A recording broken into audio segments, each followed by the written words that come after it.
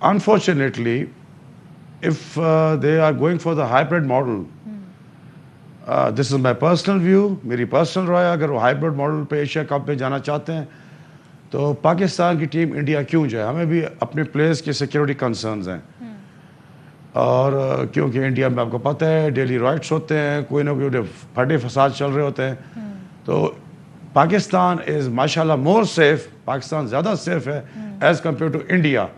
ادھر زیادہ ہمیں خطرہ ہے, اپنے پلیئرز کی تھریٹس ہیں اور ہمیں ان کی سیکیورٹی کنسرنز ہیں.